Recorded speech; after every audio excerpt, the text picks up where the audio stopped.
आज जो आप सुनने जा रहे हैं वो सिर्फ एक इतिहास की कहानी नहीं है।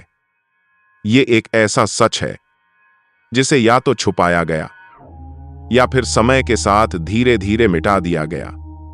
और सबसे डरावनी बात यह है कि शायद हमने इससे कुछ सीखा भी नहीं, क्योंकि कुछ कहानियां सिर्फ अतीत की नहीं होती, वो भविष्य की चेतावनी होती हैं। 25 जून 1975 रात का समय। पूरा देश गहरी नींद में था। सड़कें खाली थीं, घरों में सन्नाटा था, सब कुछ बिल्कुल सामान्य लग रहा था। लेकिन उसी समय दिल्ली के अंदर सत्ता के गलियारों में एक ऐसा फैसला लिया जा रहा था जो आने वाले महीनों में करोड़ों लोगों की जिंदगी बदलने वाला था। आधी रात के बाद एक ऐलान हुआ, एक छोटा सा वाक्य, लेकिन उसका असर बहुत बड़ा था। इमरजेंसी लागू हो चुकी है। ना कोई बहस, ना कोई चेतावनी, बस एक घोषणा, और अचानक एक लोकतांत्रिक देश एक अलग ही दिशा में मुड़ गया। जरा सोचिए, आप एक आजाद नागरिक की तरह सोते हैं और अगली सुबह उठते हैं एक ऐसे सिस्टम में जहां आपकी आवाज आपकी नहीं रही, जहां सवाल पूछना खतरा बन सकता है। क्या आप उस बदलाव को तुरंत पहचान पाते, या फिर आप भी बाकी लोगों की तरह धीरे धीरे उसे सामान्य मान लेते? अगली सुबह दिल्ली के एक छोटे से घर में मनोज अपनी रोज की तरह चाय लेकर बैठता है। वो अखबार खोलता है जैसे हर दिन खोलता है, लेकिन कुछ सेकंड बाद उसे एहसास होता है कि कुछ गड़बड़ है। कुछ खबरें गायब हैं, कुछ जगह खाली है, जैसे किसी ने सच को जानबूझकर मिटा दिया हो। मनोज अखबार को थोड़ा और ध्यान से देखता है। उसकी आंखें उन खाली जगहों पर टिक जाती हैं जहां खबरें होनी चाहिए थीं। पहले वो इसे एक साधारण गलती समझता है, लेकिन जैसे जैसे वो पन्ने पलटता है उसे एहसास होने लगता है ये गलती नहीं है, ये कुछ और है, कुछ ऐसा जो जानबूझकर किया गया है। वो ऑफिस पहुंचता है, लेकिन आज माहौल बिल्कुल अलग है। जहां हर दिन शोर होता था, बहस होती थी, वहां आज सन्नाटा है। लोग एक दूसरे से नजरें चुरा रहे हैं और हर कोई जैसे कुछ जानता है लेकिन बोलना नहीं चाहता। यही वो खामोशी है जहां से बदलाव शुरू होता है। उसका एडिटर उसे बुलाता है और एक बात कहता है, अब से हर खबर छपने से पहले मंजूरी लेनी होगी। मनोज समझ जाता है ये सिर्फ नियम नहीं है, ये एक चेतावनी है। अब सच वही होगा जो सिस्टम तय करेगा, और जो सच सिस्टम के खिलाफ होगा वो कभी छपेगा ही नहीं। अगले कुछ दिनों में सब कुछ बदलने लगता है। खबरें लिखी जा रही हैं, लेकिन बदली हुई भाषा में। सच्चाई मौजूद है, लेकिन अधूरी और कई बार पूरी तरह गायब। धीरे धीरे लोगों को आदत होने लगती है एक बदली हुई हकीकत की, और सबसे खतरनाक चीज यही होती है जब लोग विरोध करना बंद कर देते हैं, जब सवाल पूछना कम हो जाता है, और जब खामोशी सामान्य लगने लगती है, क्योंकि उसी पल सिस्टम को पता चल जाता है कि अब कोई उसे रोकने वाला नहीं है। लेकिन मनोज अब भी अंदर से टूट नहीं पाया है। वो जानता है अगर वो भी चुप हो गया तो सच पूरी तरह गायब हो जाएगा। इसलिए वो एक लेख लिखने का फैसला करता है। कोई बड़ा खुलासा नहीं, बस वो सच जो लोग देख नहीं पा रहे। वो अपना लेख जमा करता है और इंतजार करता है। कुछ घंटों बाद उसे बुलाया जाता है। उसके सामने उसका ही लिखा हुआ लेख रखा जाता है और बिना कुछ कहे उसे फाड़ दिया जाता है। उस पल उसे समझ आ जाता है कि अब ये सिर्फ सेंसरशिप नहीं है, ये नियंत्रण है। उसके हाथ कांपते हैं, लेकिन वो कुछ नहीं कहता, क्योंकि अब उसे पता है कि हर शब्द, हर सवाल उसे खतरे में डाल सकता है। ये वही पल है जहां एक इंसान अंदर से टूटता है और उसे फैसला लेना पड़ता है, सच के साथ खड़ा रहना है या सुरक्षित रहना है। उस रात मनोज घर लौटता है। उसकी माँ उससे कुछ पूछती है, लेकिन वो सिर्फ मुस्कुरा देता है। बाहर से सब कुछ सामान्य है, लेकिन अंदर एक डर पैदा हो चुका है। एक ऐसा डर जो धीरे धीरे उसकी हर सोच को बदलने वाला है। रात के करीब 2 बजे अचानक दरवाजे पर दस्तक होती है। न बहुत तेज, न बहुत हल्की, लेकिन इतनी कि दिल की धड़कन बढ़ जाए। मनोज धीरे से दरवाजा खोलता है और सामने जो खड़ा होता है वो सिर्फ इंसान नहीं, सिस्टम होता है। दरवाजा पूरी तरह खुलता है और सामने पुलिस खड़ी होती है। उनके चेहरे पर कोई गुस्सा नहीं, कोई जल्दबाजी नहीं, बस एक ठंडी सी शांति, जैसे ये सब पहले से तय था।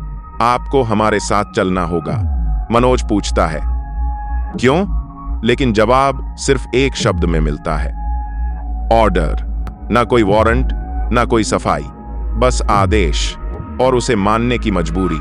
उस पल मनोज को समझ आ जाता है कि अब कानून भी उसके साथ नहीं है। अब वो सिर्फ एक नागरिक नहीं, एक ऐसा व्यक्ति है जिसे कभी भी हटाया जा सकता है, उसे बाहर ले जाया जाता है।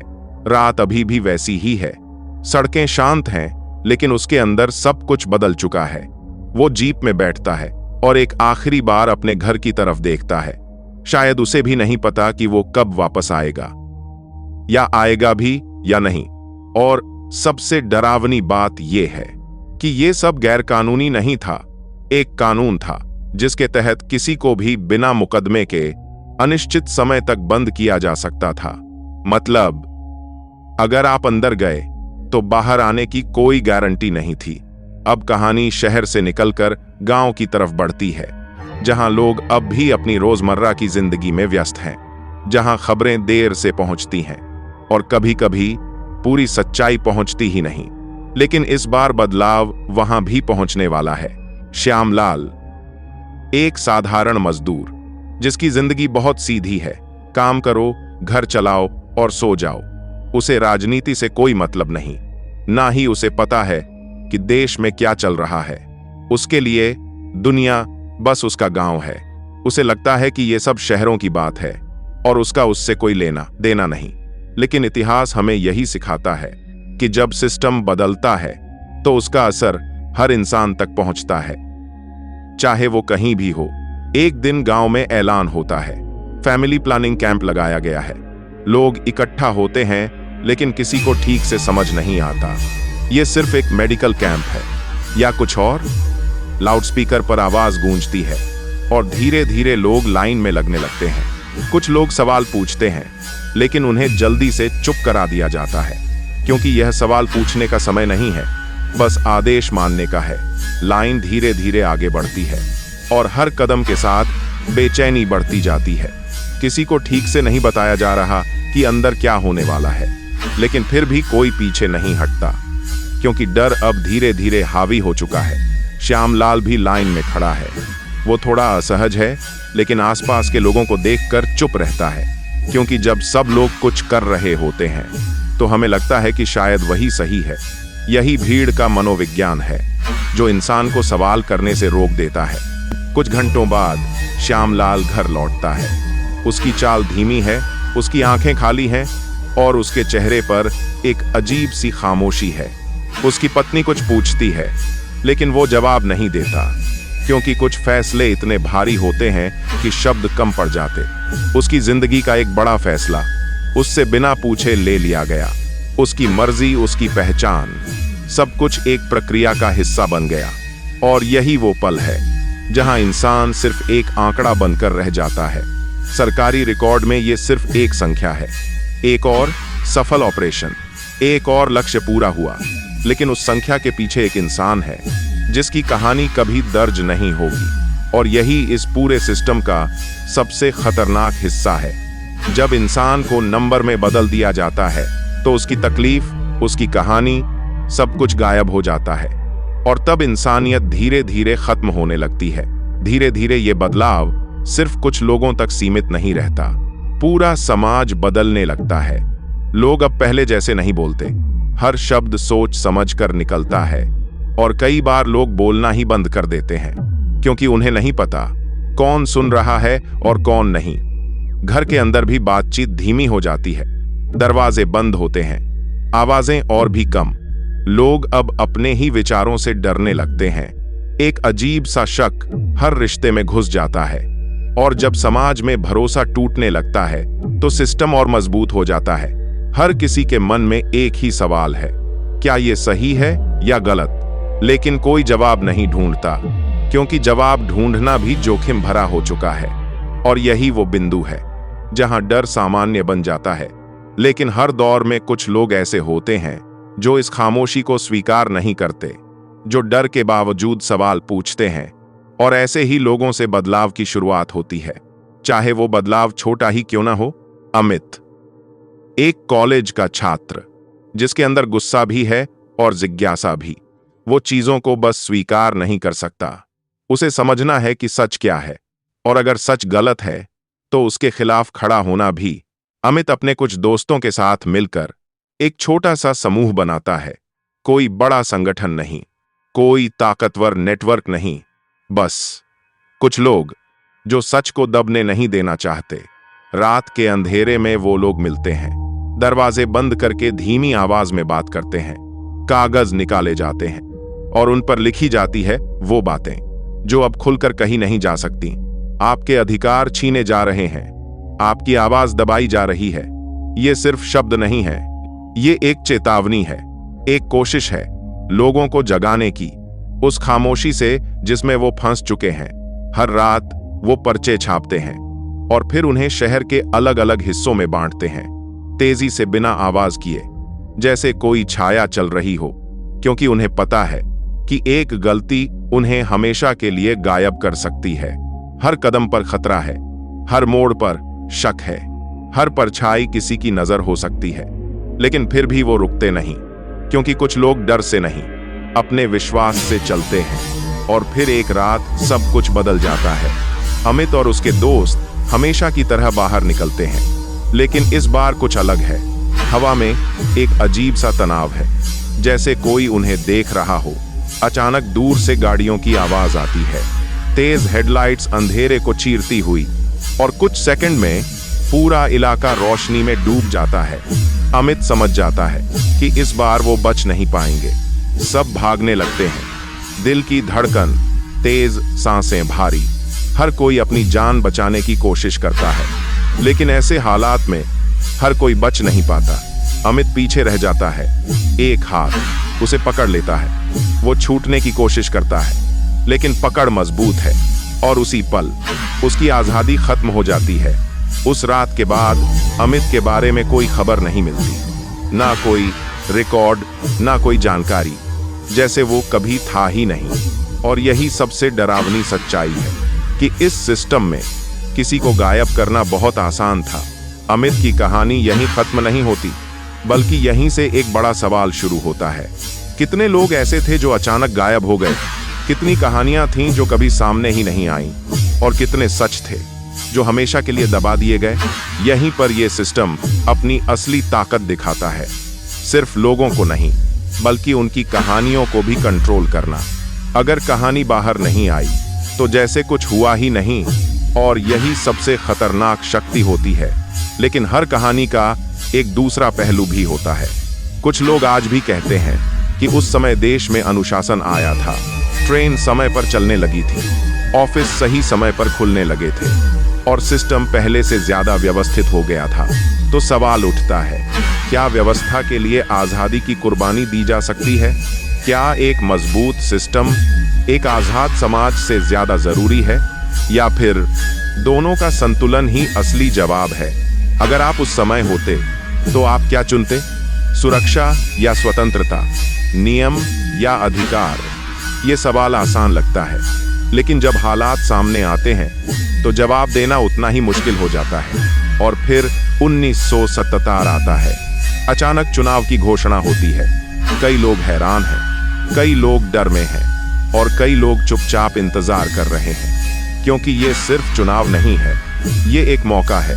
देश भर में लोग लाइन में खड़े होते हैं, ना कोई नारे, ना कोई विरोध, बस एक शांत फैसला जो हर व्यक्ति अपने अंदर ले चुका है, एक वोट।